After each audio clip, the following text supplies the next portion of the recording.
A swift kick in the ass, episode 68. Welcome to a Swift Kick in the Ass podcast, hosted by lifelong friends Tom Stewart and John Curren. Today's episode is a special feature covering Robert Greene's 48 Laws of Power.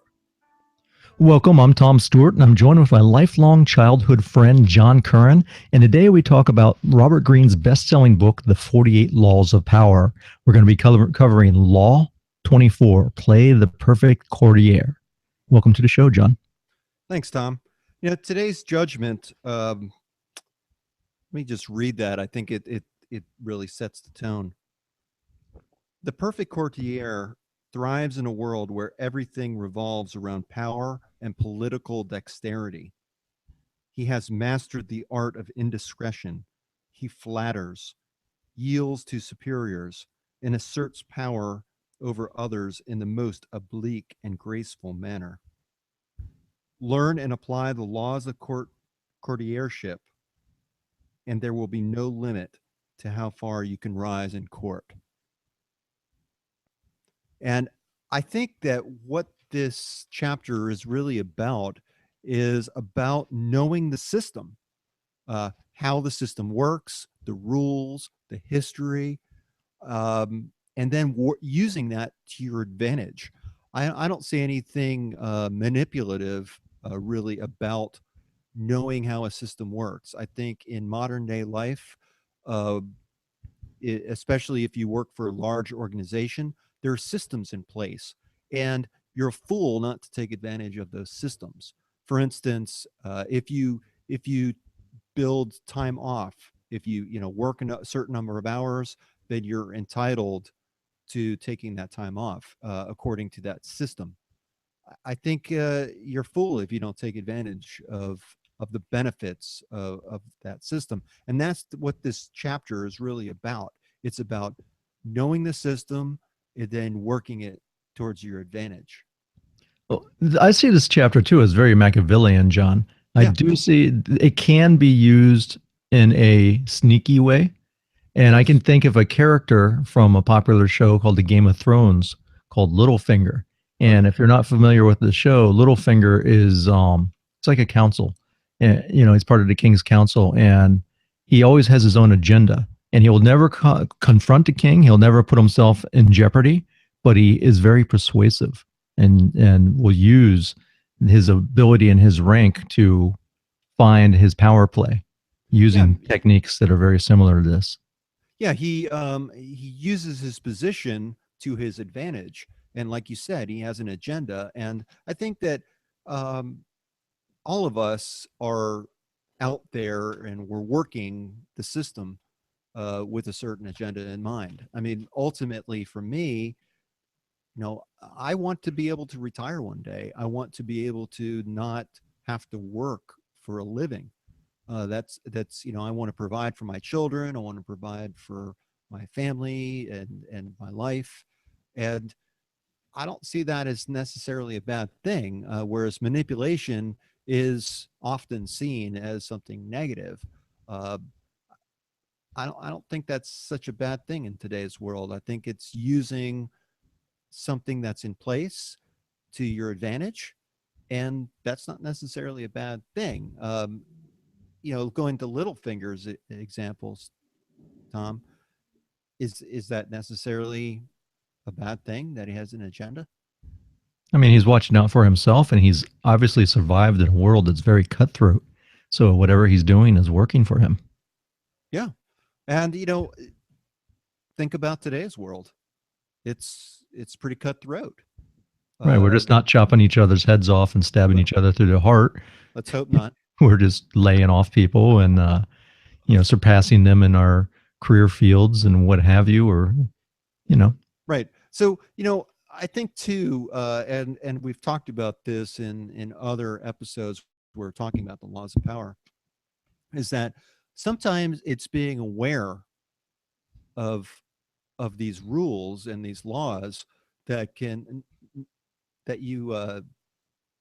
can use to your advantage. And it's not necessarily that you're going to be manipulating people or playing the courtier, but you need to be aware that other people may be doing that, and we don't want you to be played. So you can use that, use this information from that perspective as well. It ties in very well with persuasion and influence. And in any educated field, you're going to need to be able to play smartly. And especially like you talk about, if there's a hierarchy, if there's, and we think of your boss, you have a boss that you have to be able to appease him, but at the same time, you might have an agenda of certain things you want to do. And there's a certain way to use your influence and your skill in order to achieve your goals. And some of the methods that we're going to talk about today will help you do that. Yeah, I totally agree. I think too, also, if you were single, you could actually use this to your advantage in the dating, in the Yeah, it's dating it's probably world. based. I know there's that popular book, The Game, which talks about dating, and I'm sure a lot of these techniques are Yeah. in that book. So let's just go right into the laws of the court politics. And Greene talks about these laws. And I think the first one really is to be modest and humble. No one likes a show off. If you say work for a team or work with a team and they've helped you accomplish something, I think it's good to give credit where credit is due. You know, being modest and being humble, um, I think can take you far when, especially when you're dealing with leaders. They know that you've done the work. They know that you led the team, and to say that you just did it on your own with no help, people know that's not the truth either. I've seen this, John, all the time in my workplace and in the past, not necessarily in my current situation, but where someone would do something and every time they do any little thing, they make sure that they talk are very vocal about it in front of the boss. They want to make sure that the boss knows that they did every little thing that they possibly could. They have like their little banner, like they're waving their own flag saying, "Hey, look at me, look what I did. Aren't I great?" And that you got to be careful with that because usually most people can read right through that. If you did a good job, the boss will know about it because he won't be hearing complaints from other people that you didn't do your job. Yeah, and also, you don't recognize. I mean, sometimes your peers will, in the future, be your boss or be up higher in the hierarchy than you are, and they're going to remember those times where you just looked out for yourself. You didn't give credit to other people where credit was due, and there you should take credit for the things that you've done, and we're certainly not saying that you shouldn't, but share, be modest. I think it's better to be modest and humble than it is to be an ass. Yeah, and anything. And it doesn't matter if it's at work or in relationships or at the gym or wherever you might be at a party. It's better not to be the asshole. Yeah. So the second is practicing nonchalance, and what that really means is it means, you know never make it seem that you work too hard. And if you think about this, there are a lot of people who dedicate their life to work, and I, almost to a point of becoming a workaholic. And the people that I know who have done that, uh, most of the time they're running from something. They didn't necessarily, they had a family, but they didn't not want to necessarily spend time with them. It was more like a choice, uh, than that the job had to get done. They were avoiding other issues in their life. So I think there's a difference between working really hard, um, which I think all of us do, uh, versus looking at having people look at you as a genius. So instead of looking at you as a person that just is working all the time and has to work very hard to get ahead, I think it's better for people to look at you as being smart. And certainly a lot of work is going to be going into it, but that doesn't mean that you weren't the brain. You didn't put a lot of time and effort and thought into what you're doing. I have a project at work, in fact, that I put a hell of a lot of time into, and um, I didn't really show that. I show people look at it, they think I'm a genius because of it, and a lot of it was just a lot of blood, sweat, and tears that I put into it, along with the thought. So, you know, don't make that all the time that you spent doing something, making that the focal point, because anyone could put time in to something. But Right. So if one of your coworkers would drop you a compliment, John, rather than saying, "Yeah, man, I've been sweating my nuts off doing this project," it's better just to say thank you, thank you very much, and act like it yeah, was no big deal. yeah, yeah. I mean, it's yeah. I think make it seem like it was easier than it was actually done. Right. So that leads us to the third one, and that is being frugal with flattery. You know, and this is explained very easily. No one likes a kiss up. Or an ass kisser. Yeah, an ass kisser. Um, if everyone recognizes it, if someone's kissing ass, you know that they really don't mean it. They're just trying to get something out of it, or flattering to butter up the boss. So be frugal with flattery, and don't be a kiss up. That goes in, that works with relationships too. If you are sometimes too over, like if you meet a girl, John, on a, back in the club days, and you were too interested in her or gave her too many compliments, you kind of be like, yeah, yeah, he's all right. Whereas the harder to get guy, the guy that kind of was like more standoffish, seemed to do better, right? Yeah, The bad boys seem to excel at picking up chicks back then. yeah. I mean, I remember that. Back in my dating days, I got a lot farther if I just feigned interest. It was like I could take you or leave you. I don't really care one way or the other. Like a cat. Cats Like, have this mastered. Sometimes they come up and they're real friendly, and other times they're very aloof. And when they're aloof, it seems like, hey, come here, little sucker, I'm calling you, and you kind of pursue them. So it yeah. builds that whole chase involved in it. Um, Number four, communicate in terms that people can understand and relate to. Um, I, for one, I feel like I have a pretty big vocabulary. And what I have to recognize is that not everybody has a big vocabulary. I'm not talking about talking down to people, but talking in terms that people can understand and that they can relate to. Um, Kind of, I think, too, is you should be able to fit in, and not lying, not treating people as being stupid, like they wouldn't know what you're talking about, but just trying to converse on the same level.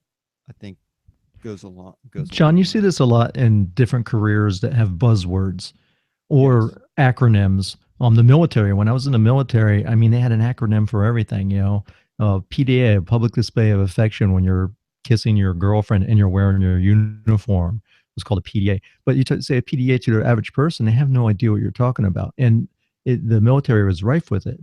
And in the business I work now is I'm an engineer. And same thing. There's a lot of technical information that if I try to talk to someone, they're going to think I'm speaking Chinese. And I've had this. I remember when I was younger, my brother-in-law, his brother was like an avionics engineer, and you could never have a conversation with him because you never knew what the guy was saying. He'd start saying, throwing out all this jargon, and you're like, "Wow, I have no idea what this guy's talking about." Look over to the person next to you, and they like shrug their shoulders. No, can't understand what he's saying. And my brother-in-law would come over and go, "Yeah, yeah, he's always like that. Sorry about him. He like apologized. He's like very technical and talks with a lot of jargon."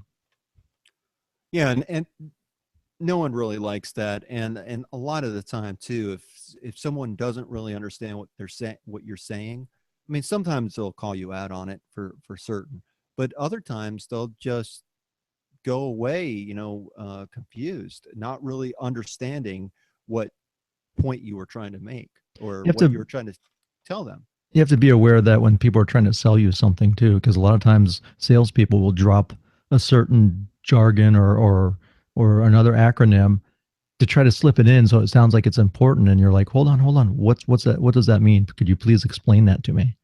Yeah, and what's so funny, Tom, is that a lot of people who drop acronyms and buzzwords, they don't really have the slightest idea what that really means. And a lot of people, especially in my days when I used to work for the government, they dropped acronyms right and left, and you get so comfortable with using those acronyms. But if you ask people what they stand for, most people don't know. You know? True. Um, Number five, never be the bearer of bad news. And I think that this is very true. No one likes to hear bad news. You particularly don't want to tell your boss that you didn't get something done. Uh, in the old days, the messenger used to get killed. Or that But his idea stinks. There might be another roundabout way that you could put this in. In fact, I think the book was talking about if they mentioned something to the king, they were having all these strange sightings. That the king would get upset and feel that he was being that he was stupid. So he would the best way for them to get the king's notice is they had a journal and they would write down their sightings of these weird mythical creatures that yeah, that people were complaining about, and then he'd read it in a journal, and it wasn't a direct attack to him to make him feel like he wasn't doing his job of protecting the kingdom. yeah, and I think too that this is a perfect opportunity to find the silver lining in something that's bad. It's looking at something in a different way, but in a more positive light. It's not, I just think it's a different approach. Um, Number six, respect the hierarchy for what it is. Your boss is your boss. He's not your friend. You're not peers. You're not on the same level. He's on a different rung of the ladder. He has different responsibilities. He has different access to different knowledge, different insight, and he's not your friend. You're his subordinate. Uh, so don't forget that. Um, they're in a position that they could really hurt you if they wanted to. So you have to be very careful with that relationship. I've never been good friends with a boss. I've liked my bosses, but I've never had a relationship where I go hang out and drink with them. Something just felt weird for me. I mean, the same thing when I have a sifu or a professor in Brazilian jiu-jitsu, I don't become super buddy buddy with them because I still see them as that authority figure. And for me, it's hard to break that down and just be a pal. And then, you're bowing to them for Right. thanking you for the class. It just feels awkward to me. Yeah, and I think teachers experience this a lot too, and that teachers generally don't become friends with their students or the parents of their students for that reason, because when you have a close relationship or a friendly relationship, it does change the dynamics, and you don't want to put yourself in a position uh, that's gonna hurt you or hurt someone else in the process Which is because why you see a lot in most workplaces, they will not let a supervisor be romantically involved with one of the people that they supervise. Or if it's a husband and wife situation, they kind of split them up so they're not working in the same department because it compromises their authority. yeah, definitely agree. um you know uh don't make fun of others as well. I think it's okay to joke around with people, but you don't know who knows. You don't know if what you're going to say is going to get back to that person, and maybe that person is even higher in the hierarchy. You don't want to make enemies, and also I think the general rule that most people should have, and I definitely try to live by this rule, is that don't say anything to anybody that you wouldn't say directly to their face. So if you wouldn't say what you're saying about a person directly to their face, don't say it to anyone else. Um, You're, that you know, can haunt you.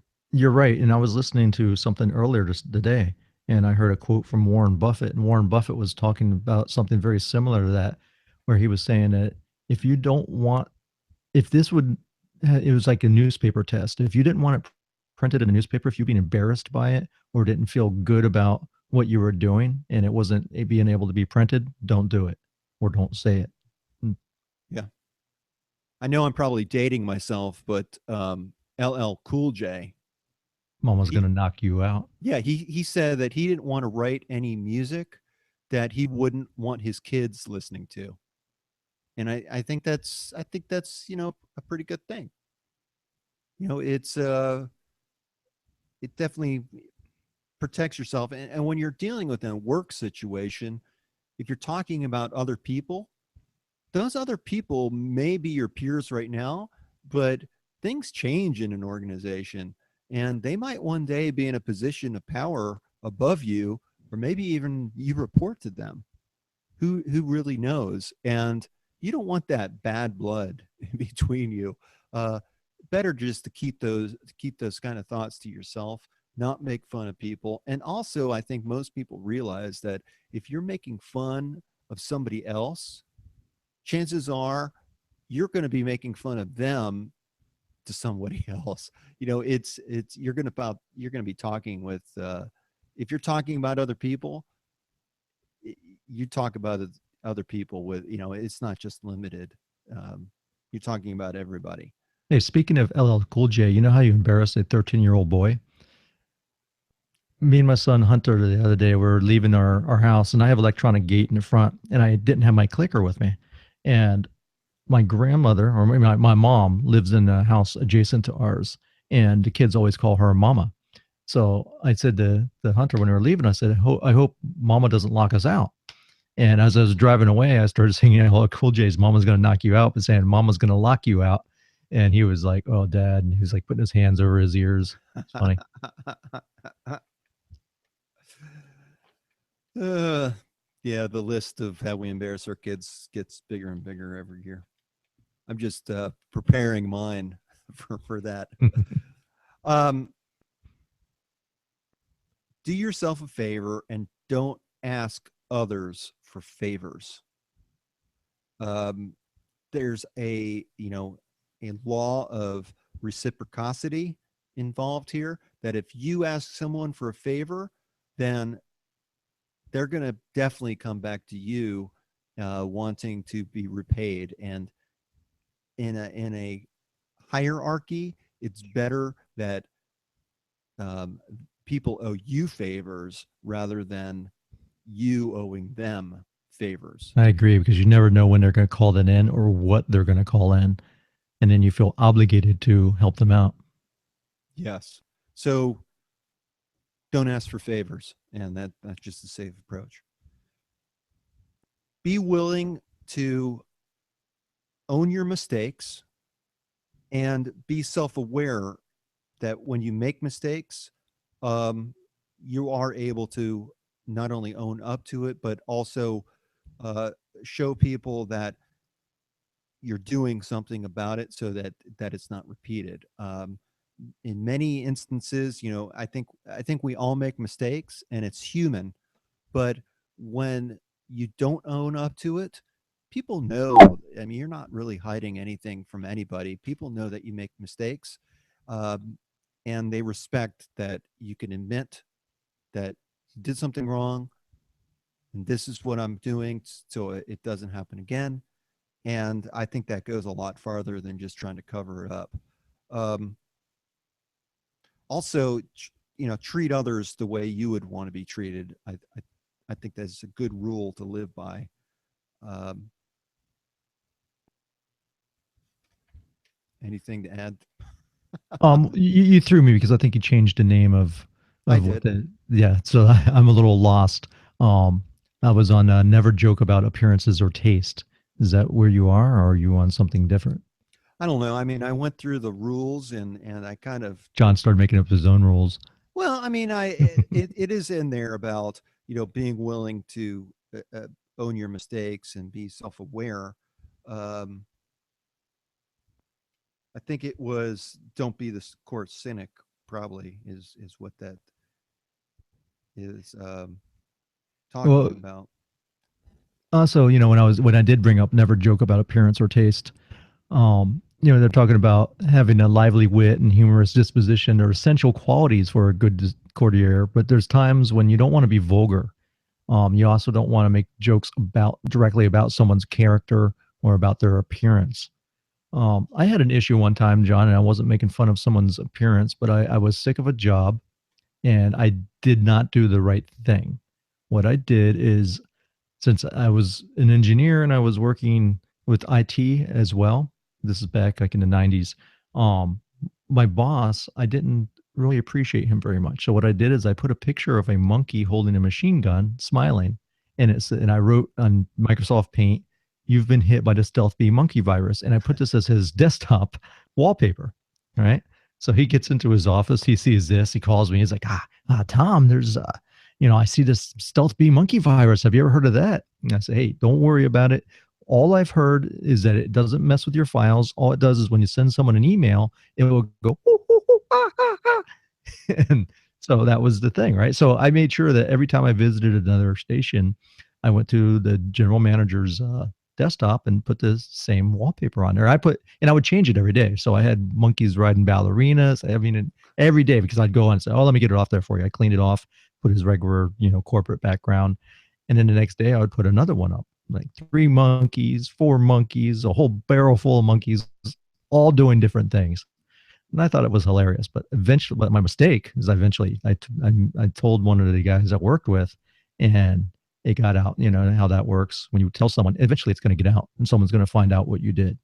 And so they challenged me on it. I surprisingly made it and didn't lose my job, but he didn't think it was very professional, which it wasn't. But man, it was funny and it felt good. Well, here's the next one, and it's master your emotions, and master really the emotions on your own face. Don't don't be evident. If you're mad or whatever emotion you're feeling, we're not saying don't feel that way, but it's often good to mask that emotion so that people don't really know how you feel and can use that to their advantage. If they know that you're upset about something or you're mad about something, uh, people will use that against you. And I mean, I'm the first person, to talk about this as far as being able to push certain people's buttons. And like you said, Tom, with the monkey virus, how to push that button. And by showing, by not showing people that face, and you know showing that, oh my gosh, that's terrible. um, you're able to continue that deception. Yes, my daughter says I'm passive aggressive. But when you shared that, and you took that mask off and showed someone how you really, what you felt and what you were really doing, that's when it came back to bite you. Yes. Yes, I should have just quietly kept it to myself. Yeah. Well, like I said, it wasn't the proper thing to do, but I was so fed up with that job, and the guy was really such an ass that I was just like, that was my way of just losing. I was breaking down. I was like, take this job and shove it attitude, and you really shouldn't have that, especially in a professional situation. But that was just one of those moments. It just felt good. It's like I don't know if you've ever seen the YouTube video where the guy hires a marching band to come in to announce that he's quitting, which is freaking hilarious. Yeah, but that is burning a bridge. And um oftentimes when you're in a hierarchical situation, um sometimes you just have to grin and bear it, or take one for the team. I think this a lot, like with when you're a kid. Um, so and an adult is, chastising you or is angry with you, sometimes you just have to stand there and take it. Um, and I think this is what this is about. It's about mastering your emotions. You don't have to like it, but you also it's kind of part of the game. Is that if your boss is yelling at you, yeah, you might not like it. You might be mad yourself, but if you show your emotions, you're going to get into a lot more trouble in the end. Um, I'm a very good poker player just because of my face, and I'm not a good poker player, but I can bluff very well. but, let's see. So not to I know I've created some of my I've kind of changed some of the language with these rules. Hmm. Um, but here it says, I'm going to add, I'm going to go off the script, I guess, is what I'm going to go off of. But I think adding value is something that's very important in dealing with, being a courtier. And that is provide a reason why people will want to have you around. If you make things fun, if you're a pleasure to work with because you actually listen to what people have to say, and you know you're not wearing your passion on your sleeve and being upset at everything, and you're a good person to work with. I, that adds a lot of value, I think, um, to being a courtier, and you'll be able to get more of what you want out of life um, when people want to Like be you, around you when and people want you like you, part of it's the the team. likability factor. Yes. Um, and I guess that did kind of jump to, because it says, be a source of pleasure as one of the rules, and saying that it's a critical law, and that if it's kind of an obvious law that of human nature, that people will flee what is unpleasant and distasteful. So um, it's I think that's very true. If you're an asshole, people are going to know it, and they're not going to want you around. They're not going to want to work with you. So that's really the whole point of that. Um, don't be too self-absorbed, and don't forget the big picture of things. Know what's going on around you, uh, and then use that to your advantage. Because sometimes I think we get so close to something. I mean, we get so absorbed, and we're so close to a problem that it isn't that we're unable to take a step back. But we'd be better served, and if we're able to, we'll be able to better navigate whatever course that we're trying to take, if we're able to see the forest. Through the And trees. yeah, so don't forget the big picture. Don't forget, like, I mean, I think this is a great example. If you're trying to pay off your debts and you owe a lot of money, uh, and you have a good job, you need that job to help you pay down your debts. You are not served very well if you get fired. I mean, if that's going to cause just more problems for you. So you may not like your job, but you just got to suck it up and understand that there's a purpose and to your working, and that you have goals that you're trying to meet, and that's going to help you weather the difficult times. Or get a new job. Yeah, or live with it and keep your eyes open for a new job. Don't burn that bridge. I mean, I've known plenty of people who kind of got so fed up with work that they just quit. Well, that really puts them in a bad situation. They had no place to jump to. It's much better to, just suck it up, do your work, and keep your eyes open and start interviewing for other jobs. And then once you have that offer and you have somewhere to jump, then yeah, then quit. Yeah, leave on your own accord. Don't just sit there and complain. I know everyone probably listening to this right now has had a coworker that they're like the negative Nancy, that every time you see them, they're always complaining about the job, about the work, about so and so, about the boss.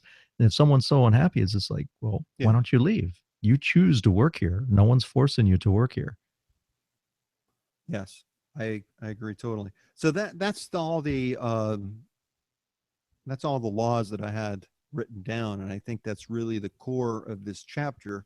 And being a courtier, a courtier.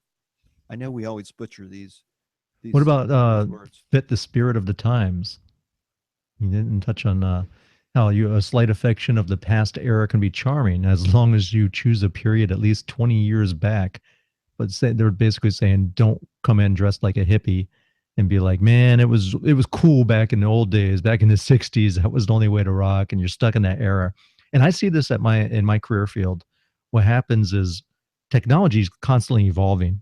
And there's a lot of engineers that they're real hardcore engineers and very mechanical, but they're stuck in the old ways. They don't learn computers. They don't learn the new digital media that's coming out, and they don't advance themselves with the times. So they're stuck, with an old wrench and, a rag wiping their brow and saying, oh, they're like crusty. And they're not advancing. They're kind of like getting left behind like a dinosaur. Yeah, and I think that it also says too. It says don't be too forward thinking.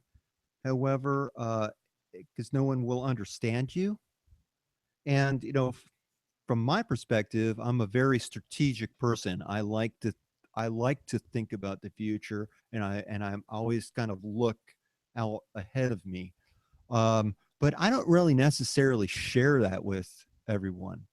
So I think that it's kind of fitting in. Um, it's not just about the clothes that you wear; it's about your actions that you take and what you express through your communicate how you communicate with others. I think that is also with the spirit of the times. When you um think of Steve Jobs almost was like a futurist because he had these grand ideas and he could see it. He could taste it. He knew what he wanted, but not everyone that worked with him agreed with him. And even though he was, in charge of the company, he still at times worked. He had a board of directors. He had bosses. So he could, but and supposedly what I hear is he would argue and fight with people tooth and nail because he believed his ideas were right, and a lot of people left because they did not like the guy. right, right. So I think there's a lot to be said for not standing out, and going with the crowd. uh Gosh, and I have such a hard time with that, uh because I think there's a balance involved. Just because you're kind of going with the crowd doesn't necessarily mean that you need to think like the crowd. Um, Well, and until Steve, it's a time of your choosing. If sometimes it's to your advantage to stay within a group, and if you act too far outside of the norms, yeah, they're gonna kind of push you out, and that may not be to your advantage. I think that's what fitting the spirit of the times is that it is fitting in with the group, uh, and using that to your advantage. But I don't know if it's necessarily they're saying group think and think like everybody else. I don't know if I buy that. well, I mean, you can see, like when I was talking about Steve Jobs, just to elaborate a little bit more, he was an innovator. But the current situation of most Silicon Valley companies, even to today, is they don't make products based on what their ideas are, think what they think someone will like. They do research and decide what the people want, and then they build a product for them. In Steve Jobs' case, he was like, the people don't know what they want. If that was the case, and I think there's a famous quote by Ford or someone, we'd still be driving around in a horse and buggy because sometimes people don't know what else is capable or what is out there.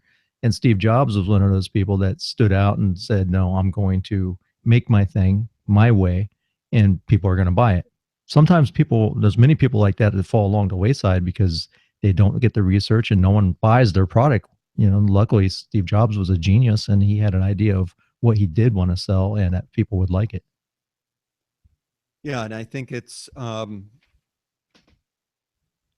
also presenting it in a way to whereas when they see it, they know that's what they want.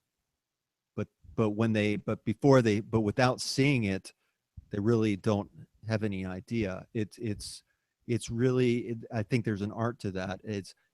It could be all of your idea, but the way it's presented, it makes it seem like it's the other person's idea. It that's true with change. Like my sister and my brother-in-law at their relationship, you know, my brother-in-law thinks he rules the roost, but he doesn't really rule the roost. It's my sister, and the way she presents things to my brother-in-law, he thinks it's his idea, but it was her it was her idea and her doing that, kind of eased him into that way of thinking. Think there's a true art to that. Hopefully he doesn't listen to the show. I Yeah, I don't think he does, but yeah, but and that's I'm breaking my own rules, but I guess talking about other people, I guess I'm not a good courtier.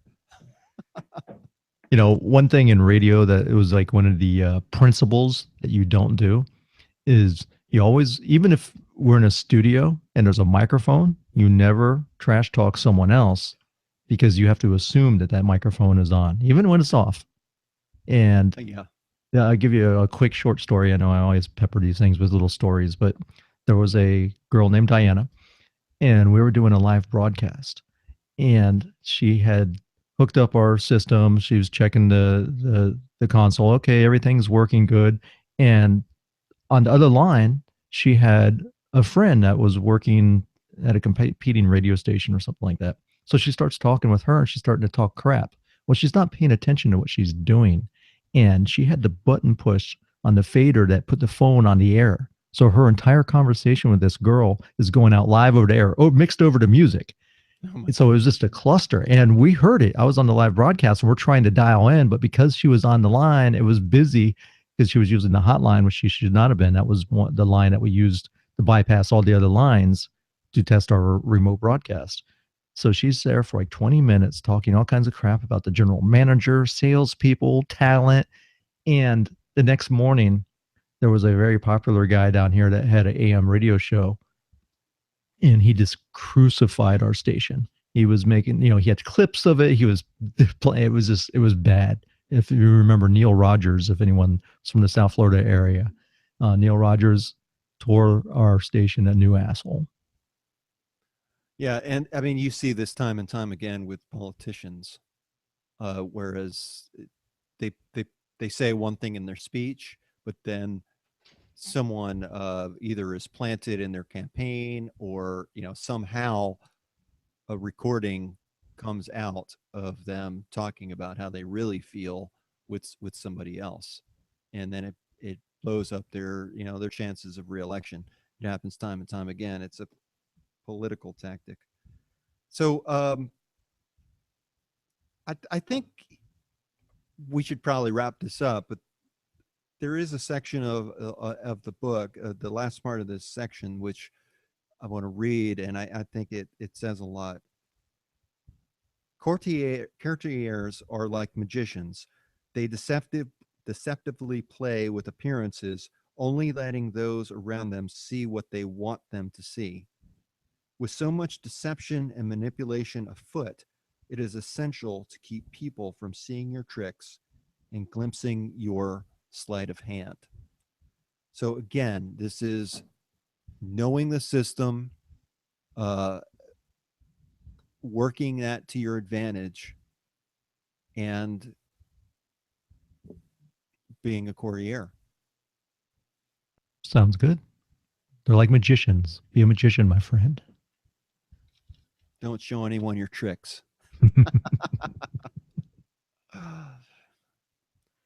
Well, John, This is Tom Stewart. I'm joined with my lifelong friend, John Curren. Thank you for listening to A Swift Kick in the Ass. And make sure to check out swiftkickinass.com. There we have our simple spinning tool, our free membership site, all the goodies that we've created for you guys. Submit your email, you get cool stuff. I never email you, so don't worry about it. It's just a matter of when we do want to reach out to you, if we want to let you know of something important, we might send an email once in a while. But that's the deal. John, thanks for being here. You too, Anything Tom. else you want to add? I think that's it. Just visit us and send us an email. Tell us what you think, whether it's about the laws of power or some type of positive change. We'd love to hear from you. Right. And we do this live, and my app that I usually use to play my ending sounds ended. So let's give them a little music, John. Dum, dum, dum, dum. Dum, dum, dum, dum, dum, dum, dum, dum, dum, dum, dum. Thanks for listening. Peace. Peace.